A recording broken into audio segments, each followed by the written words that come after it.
Everyone, welcome. मैं साइमा खान हाजिर हूँ आपका पसंदीदा शो सिनेमा की दुनिया लेकर। इस प्रोग्राम में हम हर हफ्ते आपको फिल्म जगत से जुड़ी तमाम अपडेट्स बताते हैं और साथ ही साथ फिल्मी कलाकारों की जिंदगी और उनके व्यक्तित्व से भी आपको रूबरू कराते हैं। आज के प्रोग्राम में भी आपके लिए बहुत कुछ खास है, तो चलिए फिर अपने शो की शुरुआत करते हैं। फारूक शेख का नाम लेते ही हमारे जहन में एक ऐसे सादगी से भरे अभिनेता की छवि उभर कर आती है जो जब भी फिल्मी पर्दे पर आता तो अपने अभिनय से दर्शकों को लाजवाब कर देता। फारूक शेख, जिन्होंने फिल्मी पर्दे पर ऐसे समय में कदम रखा जब फिल्म उद्योग में पैरेलल सिनेमा अपनी उपस्थिति दर्ज करा रहा था। यूं तो फारूक शेख ने अपने 4 दशक के फिल्मी करियर में बहुत ही कम फिल्में की हैं और उसकी वजह ये रही कि वो अपने सब्जेक्ट को लेकर बहुत ही ज्यादा संजीदा रहते थे। और जैसा कि हमने बताया कि उन्होंने उस समय के कई महान और असाधारण फिल्म निर्माताओं के साथ काम किया, जिसमें सत्यजीत रे, साई परांजपे और मुजफ्फर अली जैसे निर्माता रहे।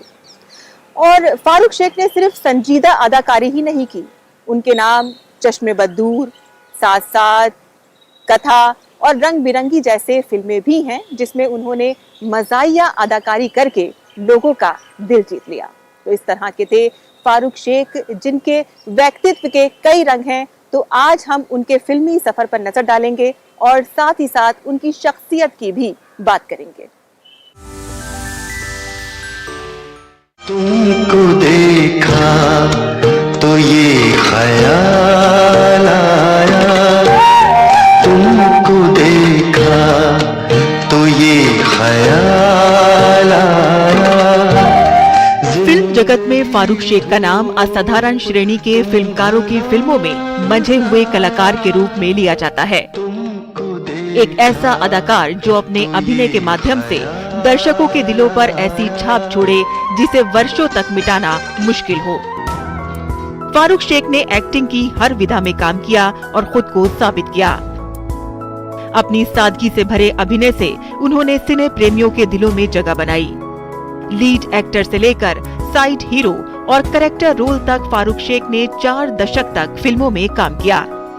वहीं टीवी स्क्रीन पर भी उन्होंने कई दमदार किरदार निभाए। अबे अबे अबे फूल उखाड़ दिया। कौन है? साहब को बुला। हैं? साहब को बुला, साहब को। हैं? अरे क्या कर रहा, बहरा क्या? जानो साहब को बुला। अगर मैं ये कह दूं कि मैं ही साहब हूं तो मैं साहब को कह के तेरी नौकरी। फारूक शेख का जन्म 25 मार्च 1948 को गुजरात के वडोदरा के पास एक गांव में हुआ था। इनका खानदान अपने गांव का जमींदार माना जाता था। 5 भाई बहनों में फारूक शेख सबसे बड़े थे। इनके पिता मुस्तफा शेख एक वकील थे, इसीलिए वो चाहते थे कि फारूक शेख भी वकालत करें। फारूक शेख की शुरुआती शिक्षा मुंबई के सेंट मैरी स्कूल से हुई, जिसके बाद उन्होंने सेंट जेवियर कॉलेज में एडमिशन ले लिया। इसी कॉलेज में ही ये पहली दफा एक्टिंग की तरफ आकर्षित हुए और कॉलेज में होने वाले नाटकों में इन्होंने हिस्सा लेना शुरू कर दिया। इसी कॉलेज में इनकी दोस्ती शबाना आजमी से हुई, जो कि इनकी जूनियर थी। शबाना आजमी और फारूक साहब ने कई नाटकों में एक साथ काम किया। तुम्हीं से रोशन है रात मेरी, तुम्हीं से हर दिन हुआ सुनहरा। उठी जहाँ भी नजर तुम्हारी। कॉलेज के दिनों से ही इन्होंने इप्टा यानी इंडियन पीपल्स थिएटर एसोसिएशन भी ज्वाइन कर लिया और इप्टा के साथ ही ये नाटकों में काम करने लगे। इन्हीं दिनों में इन्होंने रेडियो में वॉइस ओवर आर्टिस्ट भी काम किया था और यहीं से इनकी पहली कमाई भी हुई थी। सेंट जेवियर कॉलेज के बाद जब सिद्धार्थ कॉलेज ऑफ लॉ से इन्होंने पढ़ाई पूरी की तो इनके पिता को लग रहा था कि इनका बेटा अब उन्हीं की तरह वकालत करेगा। लेकिन दोस्तों के साथ यूं ही शुरू किया अभिनय अब इनका पैशन बन चुका था। वो फिल्मों में काम करना चाहते थे, जिसके लिए इन्हें पहला ब्रेक निर्देशक MS सत्यू की फिल्म गर्म हवा में मिला। यही वो वक्त था कि जब निर्देशक MS सत्यू के पास अपनी फिल्म गर्म हवा बनाने के लिए पैसे तक नहीं थे और यही वजह थी कि वो अपने साथी कलाकारों से इस फिल्म में काम करने के लिए कह रहे थे और उन्होंने फारूक शेख को अप्रोच किया और फारूक शेख ने भी एमएस सत्यू को निराश नहीं किया और बिना किसी फीस लिए उनकी फिल्म में काम किया। लेकिन फारूक शेख के लिए यहाँ पर एक मुश्किल ये थी कि अपने पिता को मनाना, जो ये चाहते थे कि वो भी उन्हीं की तरह से वकील बने। लेकिन फारूक शेख जो अभिनय के लिए इतने ज्यादा दीवाने हो चुके थे कि उन्होंने किसी हाल अपने पिता को मना ही लिया। उन्होंने गर्म हवा फिल्म में काम किया और उनके काम को भी खूब सराहा गया और जिसके बाद एमएस सत्यू ने उन्हें फिल्म के लिए 750 रुपए दिए। यूं तो फिल्म गर्म हवा बलराज साहनी पर केंद्रित थी, लेकिन इस फिल्म में फारूक शेख अपने अभिनय से पहचान बनाने में कामयाब रहे। सिकंदर, अब तक कितने एप्लीकेशन दे चुके हो? 40 से कम तो नहीं होगा। मुझसे बहुत पीछे हो यार, अब तक 60 के ऊपर पहुंच चुका हूं मैं। डटे रहो प्यारे। अरे धार पर। चलो यार जल्दी करो, हम लोग जाना चाहिए। हाँ चलो। कहाँ? हमारे बिना कौन से दफ्तर की कुर्सी खाली पड़ी है? अंधेर है साला अंधेर।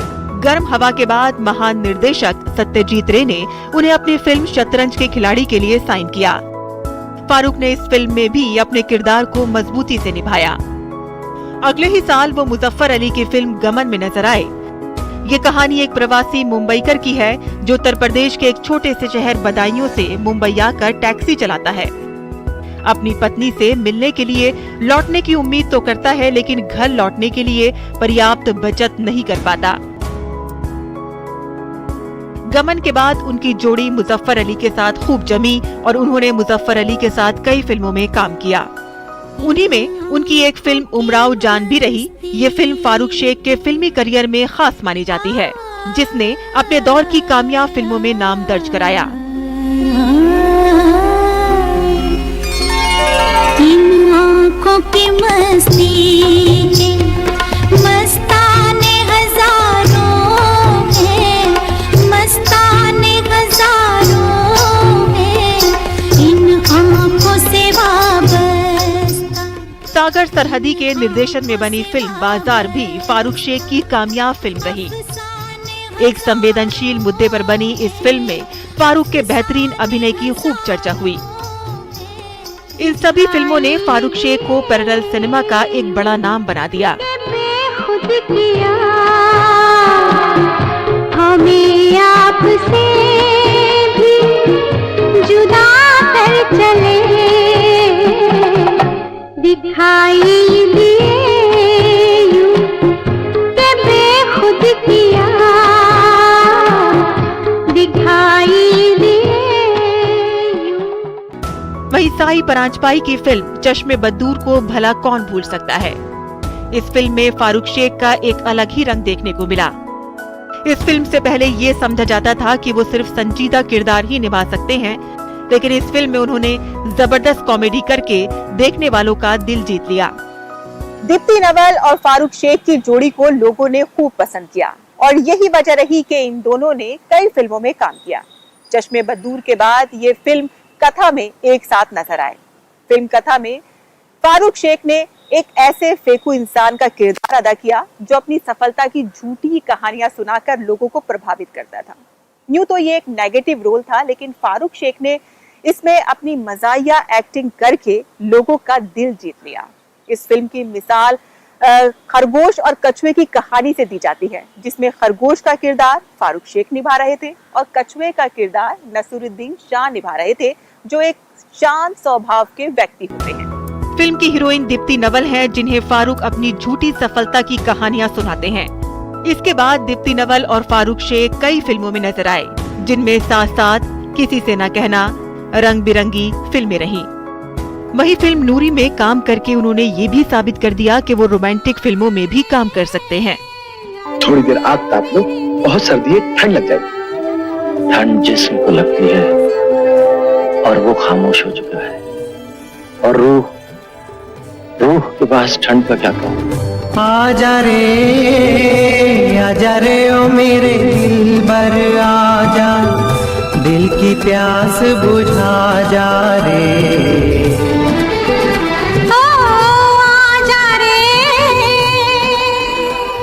90 की दहाई में अपने फैंस की पसंद का ख्याल करते हुए उन्होंने छोटे पर्दे का भी रुख किया और एक मशहूर टीवी शो जीना इसी का नाम है की होस्टिंग की। इनकी एंकरिंग का अंदाज लोगों को खूब पसंद आया। इसके अलावा फारूक शेख का थिएटर से नाता भी आखिरी वक्त तक रहा।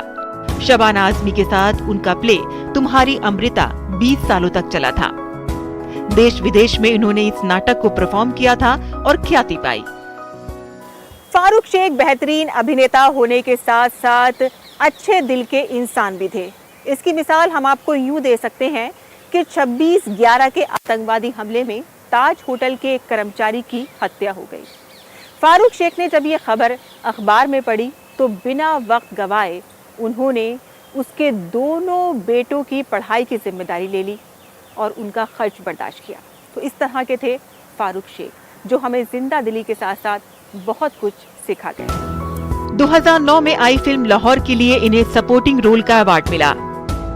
ये जवानी है दीवानी फिल्म में ये रणबीर कपूर के पिता के रोल में नजर आए थे। इसके बाद क्लब 60 में सारिका के साथ दिखे। इस फिल्म में इन्होंने अपनी इमोशनल एक्टिंग से लोगों को खूब रुलाया। इस फिल्म के बाद ही वो खबर आई जिसने सभी को गमगीन कर दिया। नए साल के मौके पर फारूक अपने परिवार के साथ दुबई घूमने गए थे। वहीं 28 दिसंबर 2013 को हार्ट अटैक की वजह से उनका निधन हो गया। इनके मौत की खबर जैसे ही भारत पहुंची, फिल्म इंडस्ट्री में मातम परस गया। इनके फैंस भी इस खबर से बेहद दुखी हुए।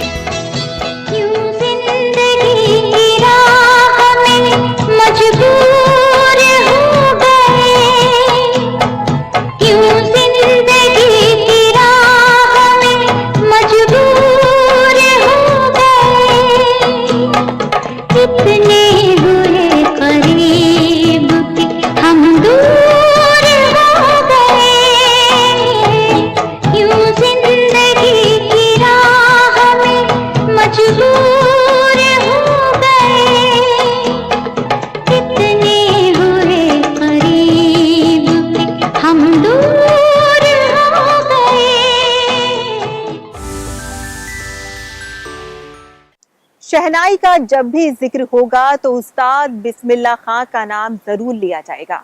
उस्ताद बिस्मिल्लाह खां जिन्होंने अपने फन को इबादत की तरह से पूजा और उनकी शोहरत का तो ये आलम था कि 1947 के आज़ादी के जश्न में जब लाल किले पर झंडा फहराया जा रहा था और उसके पीछे जो शहनाई बज रही थी वो उस्ताद बिस्मिल्लाह खां की थी।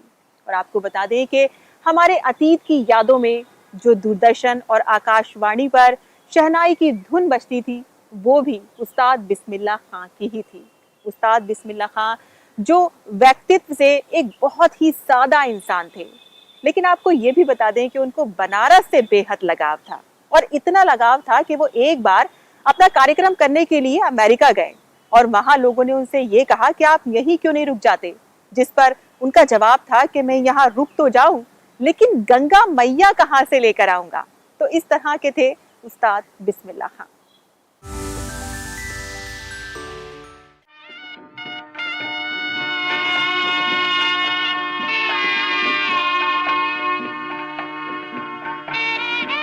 मुझे बिस्मिल्लाह कहते हैं और कुरान मजीद शुरू होता है कि बिस्मिल्लाह से।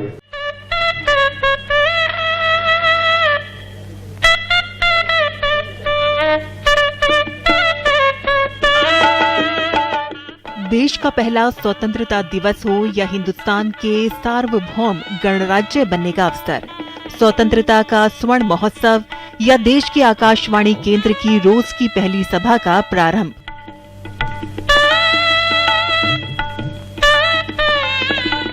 या फिर देश में दूरदर्शन प्रसारण की शुरुआत और न जाने कितने ऐसे अवसर हों, इन सभी से एक व्यक्ति अभिन्न रूप से जुड़ा रहा। उस शख्सियत को दुनिया उस्ताद बिस्मिल्लाह खान के नाम से जानती है।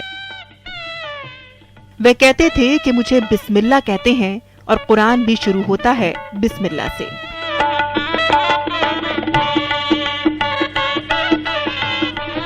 उनका असली नाम वैसे तो कमरुद्दीन खान था, मगर जन्म के बाद दादा ने कहा बिस्मिल्लाह मतलब शुरुआत, आगाज, यानी कि आगे बढ़ो, जो कि यथार्थ में बदला। कमरुद्दीन की कलाकारी नित दिन बढ़ती रही। यहाँ जिक्र हो रहा है उस्ताद बिस्मिल्लाह खां और उनकी मौसीकी का। बिस्मिल्लाह से शहनाई नवाज उस्ताद भारत रत्न बिस्मिल्लाह खां बनने का सफर शुरू हुआ 5-6 साल की कम सिन उम्र से। जब मामू अली बख्श के सीने से लिपट के सोते सोते उनके कहने पर भले ही 2 शब्दों को तोड़ मरोड़ कर ही पर बड़े सुरीले अंदाज में छोटे मियाँ कुछ गा लिया करते और फिर सिलसिला चलता रहा ता उम्र सुरों में तासीर पैदा होने की आरज़ू सीने में लिए। उस्ताद जी का जन्म स्थल वैसे तो बिहार का डुमरांव गांव है, लेकिन लालन पालन शिक्षा दीक्षा मिली रसीली सुरीली नगरी बनारस में। शहनाई की गूंज मानो जैसे बनारस में घुली है। हर मंदिर या धनिकों के महल में नौबत खाना देखने को मिलता है। यहाँ दिन में 4 बार शहनाई बजती थी।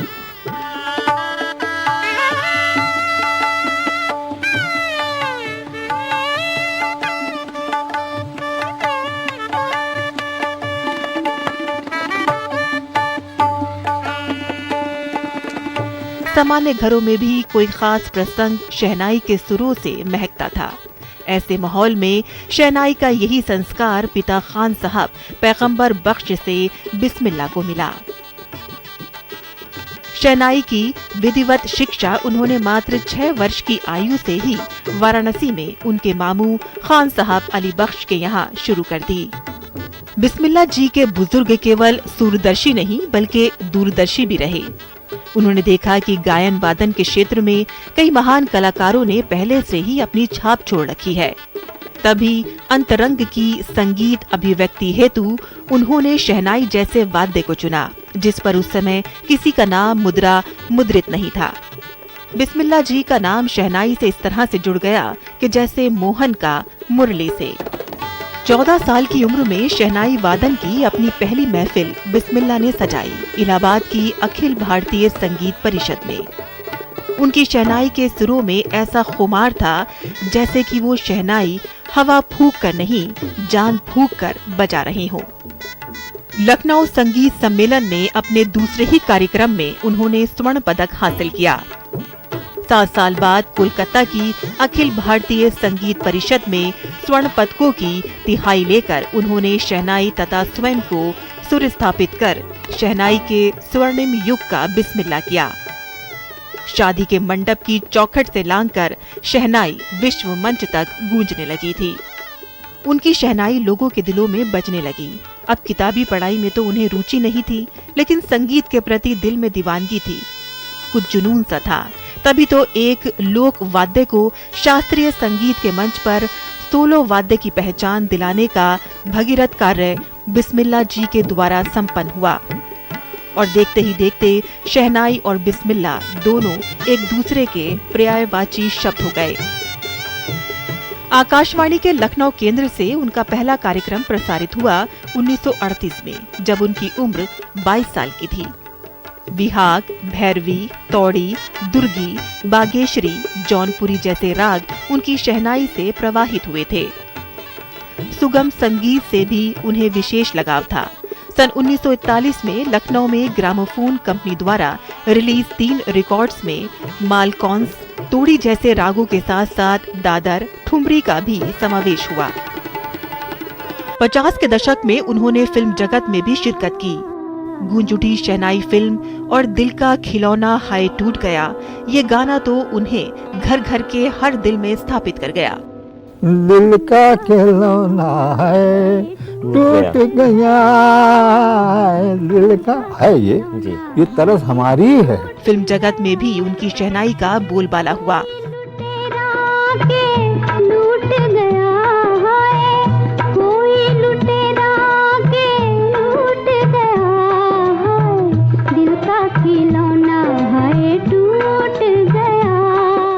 खान साहब की एक खासियत ये रही कि संगीत के लिए उनके दिल में इबादत का भाव था।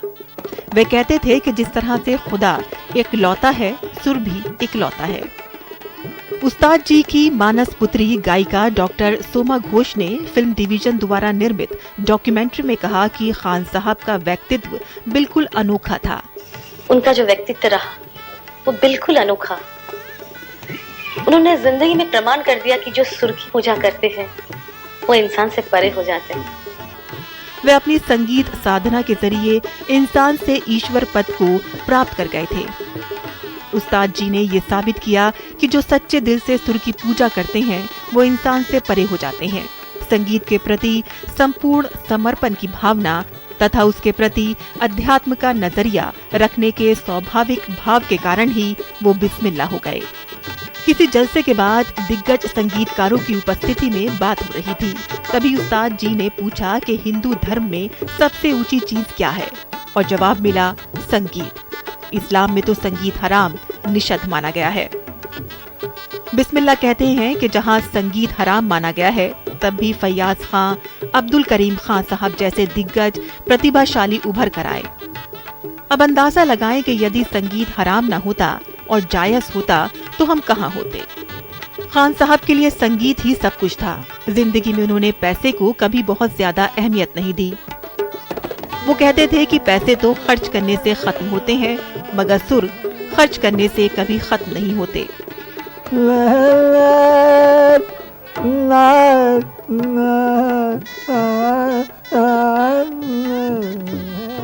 खान साहब जैसे संगीत के साधक कभी मृत्यु को प्राप्त नहीं होते। वे गंधर्व लोक से मृत्यु लोक में बीच बीच में आते जाते रहते हैं, हम जैसों का जीवन अपनी सुर गंगा से पावन करने के लिए। तो फिल्म जगत में और कुछ क्या खास रहा, देखते हैं अपने खास सेगमेंट बातें फिल्मी में। सही का होगा सही,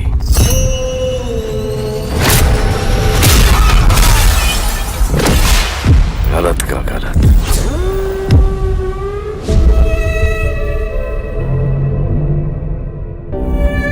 वैसे आपका नाम क्या है?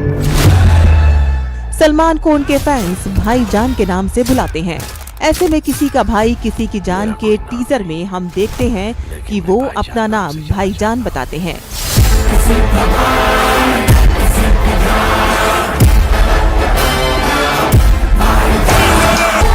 इस फिल्म में जगपति बाबू, राघव जुयाल, सिद्धार्थ निगम और वेंकटेश दग्गुबती भी अहम रोल में नजर आएंगे। फिल्म में शहनाज गिल और पलक तिवारी बॉलीवुड डेब्यू करेंगी। तो मैं कहता हूँ Bring it on। फिल्म में रामचरण का भी कैमियो रोल देखने को मिलेगा।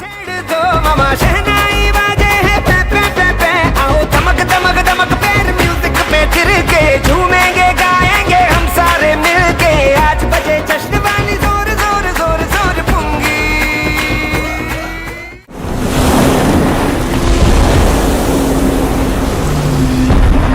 सिंहासन का उत्तराधिकारी युवराज, कोल्लीडम से दक्षिण की भूमि मधुरान तटन को और उत्तर की भूमि आपको दे दी जानी चाहिए, यही न्यायपूर्ण है।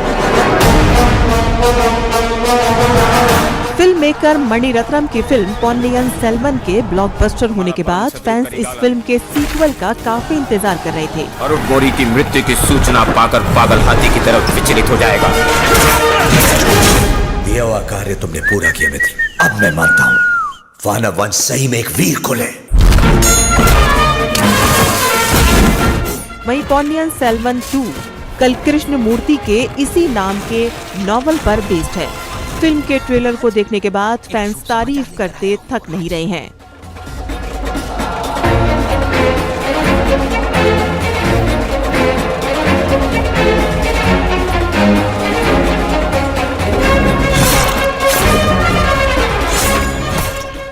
फैंस ऐश्वर्या और विक्रम की ऑन स्क्रीन केमिस्ट्री के साथ साथ उनकी परफॉर्मेंस की खूब तारीफ कर रहे हैं। नंदिनी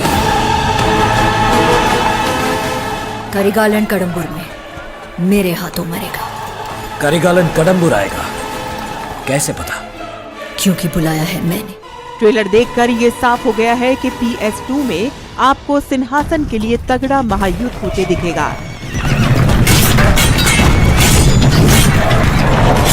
अब मैं सिंहासन पर बैठकर राज करने को तैयार हूँ। और फिल्म के पहले पार्ट में चौल शासकों का अधूरा बदला पार्ट 2 में पूरा होगा। बंटवारा करना होगा, चोल राज्य बांटना है, माँ की शादी के 2 टुकड़े करके बांटने को कह रहे हैं।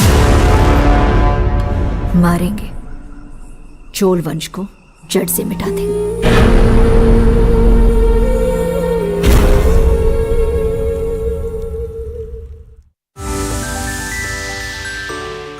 तो सिनेमा की दुनिया के इस खास एपिसोड में आज के लिए बस इतना ही। अगले हफ्ते हम फिर हाजिर होंगे सिनेमा जगत से जुड़ी तमाम अपडेट्स लेकर। तब तक के लिए हम आपसे इजाजत चाहते हैं। Bye bye, take care and नमस्कार।